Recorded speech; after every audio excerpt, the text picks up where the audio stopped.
பெண்கள், பெண் குழந்தைகள், ஆண் குழந்தைகள் பாதுகாப்பு நம் ஆட்சியில் நம்பர் 1 இருக்கும். சட்டம் ஒழுங்கு ரொம்ப ரொம்ப ஸ்ட்ரிக்டா இருக்கும். அரசு பள்ளிக்கூடங்களும் கல்லூரிகளும் முதல் தரமா இருக்கும்.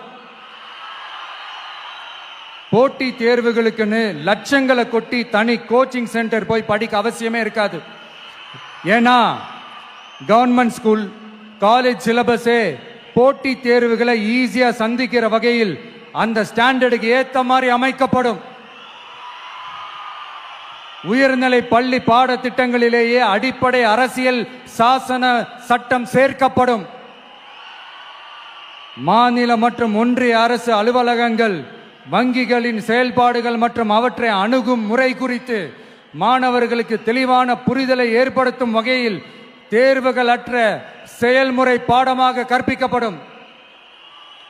இந்தியா முழுக்க உள்ள ஒன்றிய அரசு சார்ந்த கல்வி நிலையங்கள் மற்றும் அதன் சேர்க்கை அட்மிஷன் குறித்து புரிதலும் தெளிவும் மாணவர்களுக்கு உருவாக்கப்படும். அனைத்து அரசு பள்ளிகளிலும் பெண் குழந்தைகளுக்கு சுத்தமான, சுகாதாரமான மற்றும் தரமான கதவுகள் பொருத்தப்பட்ட ரெஸ்ட் ரூம்கள் அமைப்பது உறுதி செய்யப்படும். போதைப் பொருட்கள் இல்லாத தமிழகம் உருவாக்கப்படும். மாவட்ட கலெக்டர்கள் மற்றும் எஸ்பிக்களில் சரி பாதி பெண்களாக இருக்கும்படி செய்வோம்.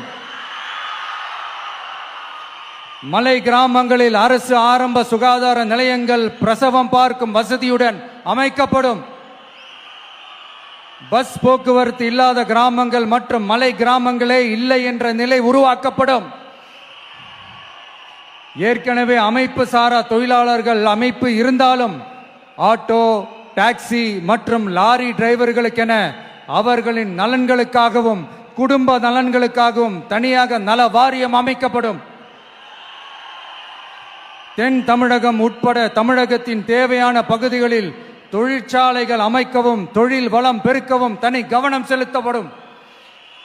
விவசாயிகள், மீனவர்கள் மற்றும் நெசவாளர்களின் கருத்துக்களை அறிந்து அவர்களுக்கான திட்டங்கள் காலத்தின் தேவைக்கேற்ப உருவாக்கப்படும்.